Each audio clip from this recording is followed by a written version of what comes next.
Angeline POV. Mukha ba ako nagbibiro, iha? Walang bakas ng ngiti sa lamin na matanda o kalokohan sa mata. Pero dapat ba ako magtiwala? Garan niyo po ako hindi ka gusto para sa apo ninyo? Tumikwas ang kilin nito at napaangat mula sa pagkakasandal. Yes, I don't like you for my grandson. Hindi ko napigil ang sarili at hindi ito pinatapos. See? Yan nga pong ibig kong sabihin. As his girlfriend, but I wanted to be his wife. Para akong nabingay sa sinabi nito at unti-unting namilog ang mata. Po? Nabibingi po ba ako? Hindi, iha. You heard me right. I wanted to be my grandson's wife. Andre's wife, to be exact. Para talaga akong nabibingi at di makapaniwala. Is a prank na naman yata to. Hindi ba't ayaw nito sa akin? Joke time po ba to? Mahina tong tumawa at nilapit sa akin na marriage contract na wala pang pirma. Iha, mukha ba talaga ako nagbibiro? Hindi ko ilalagay dyan ang pangalan ng apo ko kung joke time lang to. Suminghap ako at napaupo sa upuan. Tila kinukulangan ng hangin ng puso ko. Pero ayaw niyo po sa akin, hindi ba? Si Ate Zebby po ang gusto ninyo. May pang-blackmail pa nga po kayo sa akin na pictures tapos sinetap niyo pa ako sa meeting. Ayaw niyo nga po ako magbuntis, diba? Halos maiyak ako matapos sabihin yon, ngunit nakatitig lang ang matanda kung kaya't nagpatuloy ako. Alam ko pong hindi ako mayaman, hindi mahal na magulang at tanging mga anak lang meron ako. Pero tao po ako, may puso, may nararamdaman. Mahal ko po ang apo ninyo pero kung isang malaking biro to at pinapaasa niyo lamang ako, please lang po wag na ninyong ituloy. Malalim akong huminga matapos sabihin ang lahat ng yon. Tila pinipiga ang puso ko at nanalabong mata sa nagbabadyang luha. Hanggang kailan ba ako manlilimos ng pagmamahal? Hanggang kailan ako magiging reserba at hindi prioridad? Kailan ba ako kasama para lang paglaruan? Umiwas ako ng tingin matapos makitang nakikisimpatyang tingin ang binigay na matanda sa akin. Ayokong tignan sa takot na baka imahinasyon lang lahat. On behalf of everything, I'm deeply sorry, Mr. Masupil. I knew you from the very start. Alam kong ikaw rin ang napiling fiancé noon para kay Andre. I know your parents, ang pagpalo na naiselya mo, and more a lot about you. I even asked Gueco to help you and as well as my grandson Algen. Biglang nakuha nito ang atensyon ko. Kulang ang salitang gulat sa lahat ng revelasyon nito. All this time, alam nito ngunit ang ginawa ay paglaruan ng buhay ko. Naikuyom ko ang kamao, even Aldrin and Gueco. Hindi ko makayanang magalit sa dalawa sa dami ng naitulong nila. Magugulat na rin ba ako kung pati si Nadia ay kampo nito? Alam ko nilaro ko ang tadhana ngunit ayoko mapunta sa walang lahat. Andre is definitely the definition of Lucifer before. Sa ganong ugali nito kahit magsama pa kayo walang kahahantungan ng lahat kundi sakitan. But when I saw how he almost turned the world upside down just to see you, I already knew your worth to him. Ngumiti ito. Please accept this apology and accept my family. Wala nang mas karapat-dapat pa para sa apo ko kundi ikaw, iha. May sinseridad na hiling nito. Napanunok ako at mabilis pinunasan ang tumulong luha sa pisngi ko. Oo at nagagalak ako. Kung panaginip man to, ayokong magising pa. Sa isang iglap matutupad ang pangarap kong magkapamilya. Hindi man ako tinanggap ng sarili kong mga magulang, magpapasalamat pa rin ako na may tatanggap sa akin. Sigurado po ba kayong walang joke time to? Baka mamaya bawiin ninyo. Suminghot ako at kinuha na ang marriage contract. Nandoon pareho ang pangalan namin ni Andre at pirma na lamang ang kulang. Kapag talaga may pera, isang pitik lang ang lahat. Hay nako, iha. Gusto mo bang pakasalan ng apo ko o hindi? Sabihin mo lang at maghahanap ako ng iba. Tumawa ako ng alanganin at kinuha ang ballpen na nakadisplay sa mesa. Kahit di nito sinabi, sinimulan kong lagyan ng pirma ang itaas ng pangalan ko. Hindi ka naman mabiro, lolo eh. Eto na nga po't pipirma na kahit wala pang seremonya. Mahina tong tumawa at napailing. Sigurista. Pero kailangan pa rin ang pirma ni Andre. Paalala nito na nakapagpatigil sa akin. Doon ko lang din napag-isip na baka hindi pa handa sa kasal si Andre. O baka nga wala pa yung nararamdaman sa akin kahit pa protective to at sweet. May mga ganon pa namang lalaki. Akala mo mahal ka dahil inaalagaan ka. Pero ang totoo nag-aalala lang sila sa'yo. Ako lang naman na nakarealize ng nararamdaman ko at wala pa ako narinig mula kay Andre na hindi pa namin napag-usapan na masinsinan. Paano po kung di namin ako gusto ng apo ninyo? Mahinang tanong ko at nawalan bigla ng pag-asa. What do you think? I can see that Andre cares for you a lot. He cannot even sit longer in a meeting without asking for an update about you. Di na nga rin tumitingin sa iba yun eh. Malapit na nga yata akong isumpa sa pagkuha ko ng oras na para sa inyo ni Ate. Humalakak ito. Si Adi lang pong iniisip nun. Shh! Trust me, Iha. I know my grandsons very well. Let me handle this. Take a rest and be prepared for your upcoming wedding. Malugod tong umiti at tinuro ang pinto.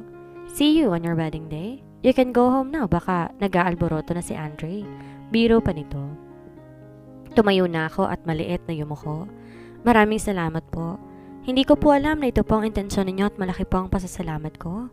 Nag-thumbs up ito kung kahit nakangiti akong tumalikod at nagtungo sa pinto. Hindi pa man ako tuloy nakakalabas, tumunog na ang cellphone ko. Kinuha ko yon mula sa sling bag at halos tumundag ang puso ko sa tuwa matapos makitang si Andre yon, the only man that I will marry. Kagad kong sinagot ang tawag. Tumikim upang hindi ko masabi ang magandang balita. Handa na nga ang hello ko pero ibang hello ang bungad nito. Why did you leave Adi to Nadia? Si Nadia ba ang mama niya? And where are you this time? I just want to remind you that you are pregnant, Miss Dimasupil. Umawang ang labi ko at di inaasahan ang galit nito. At akala ko ba nasa meeting siya? Pumikit ako na mariin at tuluyang umalis sa opisina. Sinarado ang pinto upang di marinig na matanda ang usapan namin. Pinapunta ako ni Lolo sa mansyon. May pinag-usapan kami. Nagmura si Andre dahilan ng pagkatigil ko. Are you having an affair with my grandfather? Sa kabilang banda. I can't believe he's accusing me of having an affair with his grandfather. Sa dami ng pwedeng isiping lalaki, lolo pa niya talaga. Huminga ako ng malalim bago tinahak ang palabas ng mansyon. Nanggigigil talaga ako kapag naalalang tanong ni Andre. Kung alam lang ni Andre nang pinunta ko rito, ay para sa amin baka natuwa pa siya. Pwede rin namang hindi. Ano bang masama na magpunta rito at puntahan ang lolo nito? Dahil hindi kami close na matanda? Napatigil ako matapos may mapagtanto. Is this another setup? Pinaglaruan na naman ba kami ng matanda? Maliban na nagtiwala ako. Baka ito talaga ang gusto niyang mangyari. Naisipin ni Andre na nangangabit ako sa kanya. Ang sira ko. Bakit nga naman ito pipiliin na pakasal ako sa apo niya? Gayong ayaw nga nito sa akin. Bakit naman ako naniwala kaagad? Ngayon, kailangan ko pang magpaliwanag kay Andre dahil ngayon, ako ang lumilitaw na may mali. Brilliant, Mr. Dante. Bakit nga naman di ko naisip to kanina? Ang galing nitong umacting.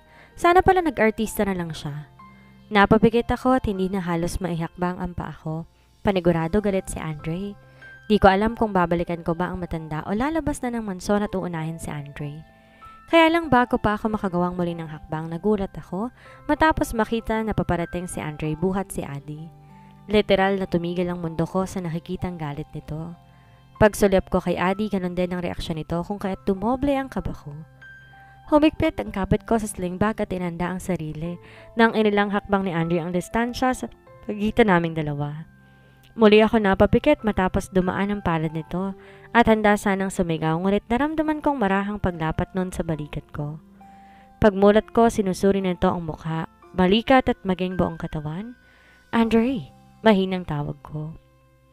Ngunit hindi niya ako pinansin. Ramdam ko ang tensyon matapos akong titigan ng malamig. Mama, are you hurt? Nag-aal lang tanong ni Adi.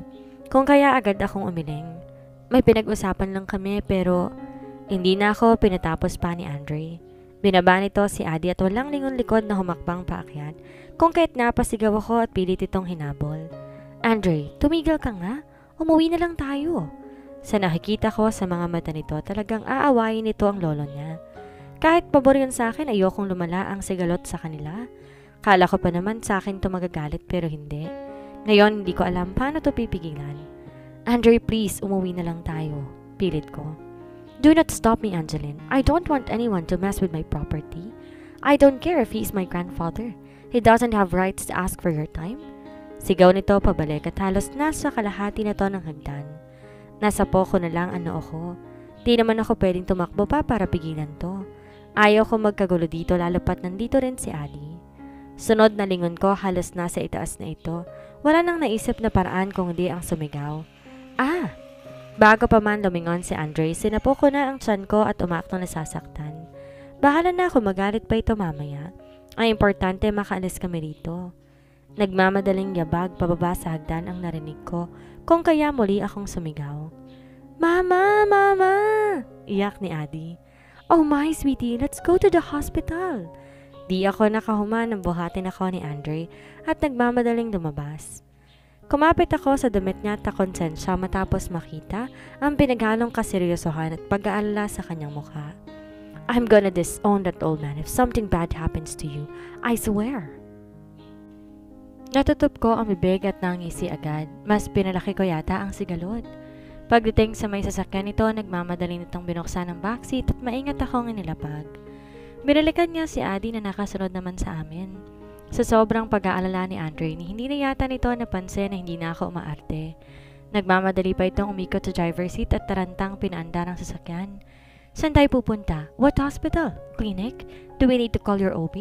Sunod-sunod na tanong nito. Napapikit ako ngunit napamulat din matapos maramdaman ang maliit na kamay na umawak sa braso ko. You lied, Mama. You're not hurting. Konklusyon nito. Adi? But I stopped when Andre stopped the car and directly looked at me. Ngayon, mas napipirmi ang labi nito at di inalis ang malamig na tingin sa akin. He is mad and this time it's for me. I'm fine. Gusto ko lang umalis tayo doon kaya that's why you acted? Maliit akong tumango at tila na konsensyang muli. You played with me, Miss Dimasupil. I almost had a heart attack here, knowing that both of your lives were at risk, and yet what? Niloko mo ko. Napayoko ako at napatras ang balikat sa sigaw nito. Di ako makasagot dahil kita ko naman na nag-aalala to ng sobra at kasalanan ko yon. Do not act like that, Angeline. I won't get swayed by those teary eyes. Bumigat ang paghinga ko at nag-init ang sulok ng mata. Kailangan kong tanggapin ang galit ni Andre at alam kong hindi pa pwedeng mga twiran dahil lalo lamang lalala ang lahat. I was nervous, litanya nito. Tumulong isang butil ng luha ko na nakapagpatigil sa kanya. Pagkaraay naramdaman ko ang mainit na yakap ni Adi na nakatayo na sa gilid ko. Mama, are you alright? Don't cry, please. Daddy, do not shout at Mama. She's pregnant. We should take care of her and not hate her. Nagsusumamong pakiusap nito. Huminga ako na malalim para mabawasan ang bigat sa puso ko. Nilingon ko si Adi at pilit ng umiti. I'm okay, baby. Don't hate your daddy. Kasalanan ko naman talaga. Don't worry about me. Are you sure, Mama? Mahinang tanong nito. 100% sure. I lied. Tumango ito at tinantay sa balikat ko ang mukha niya. Paglingon ko naman sa harapay nakaiwas ang tingin si Andre at kunot ang noo. Can we go home now? Gusto kong magpahinga. Hindi niya ako nilingon or nagsalita man lang at naiintindihan ko yon. Okay lang na walang sorry dahil ako dapat na mag-sorry. I'm sorry, Andre. I didn't mean to make you worried. Gusto ko lang talagang makauwi na tayo. Mas tumaling maggatla sa noon nito at malit pang kumibot ang labi. Alam ko marami pa tong gustong sabihin pero pinipigilan nito ang sarili. He breathed hard and held the steering wheel tightly. Fasten Adi's seatbelt. Utos ito dahilan para kumala sa yakap si Adi at bumalik sa upuan niya. Tahimik kong inabot ang seatbelt ni Adi at saktong paglik niyon ay ang paggana ng sasakyan. Who are these people? Agad akong napalingon sa kanya at maging sa harapan. Nanlaki ang mata ko matapos makita ang 5 sasakyan sa harapan namin na nakaharang sa daanan. Daddy, are they going to kidnap us? May halong takot sa boses ni Adi. Lumabas si Andre sa sasakyan kung kaya't lumabas din ako. Angeline, go back inside the car. Pero di ako nakinig at hinintay makalabas sa mga tao na nasa kabilang sasakyan. Umawang ang labi ko matapos bumungad sina Baron, Anton, Aldrin, Gueco at 2 pang lalaking empleyado na hindi ko kilala. What's this, Baron? And why are you here, Anton? Litong tanong ni Andre. Tumikim si Baron. Sira niya sana ng 2 lalaking empleyado. I'm sorry but I'm not your employee for today, Mr. Aldo. Binalingan ni Baron ang 2 lalaki at pinalapit sa amin. This is an order from the old man named Don Dante. Get them, please. Malamig nitong utos. Sa kabilang banda. Isa prank ba to? Aldrin, seryosong nakatingin sa bintana ng limousine at di alam kung saan pupunta. Hindi ko alam kung ano naman ang trip ng matanda at may pakidnap pa na ganito. Nope, this is an order from the old man. Shut up, Aldrin. Why do you keep on saying that? Aren't you supposed to be in Guimaras? Kunot noong tanong ni Andre. Humikab si Aldrin at sumandal sa upuan niya. She took my love. You mean she took Nadia? Singit ko. Yeah. Peste ka, anong ginagawa mo rito? Bakit di mo hinahanap si Nadia? Kinamot ito ang kila at sinulyapan si Gueco na nakapikit. Anong gusto mong gawin ko? Wear a Superman cape and save the damsel in distress? Hayaan mo makita ni Lolo na wala kami ni Nadia para kusa niyang pakawalan. Awang ang labi kong nakatitig sa kanya. Seriously? Daddy, I'm sleepy. Singit ni Adi na nasa kandungan ng ama. Doon napunta ang atensyon ko. Bala ko sana tong kunin ngunit nagkatinginan kami ni Andre. Nanlalamig ako sa tingin nito kung kaya umatras ang kamay ko. Feel the consequences, Angeline.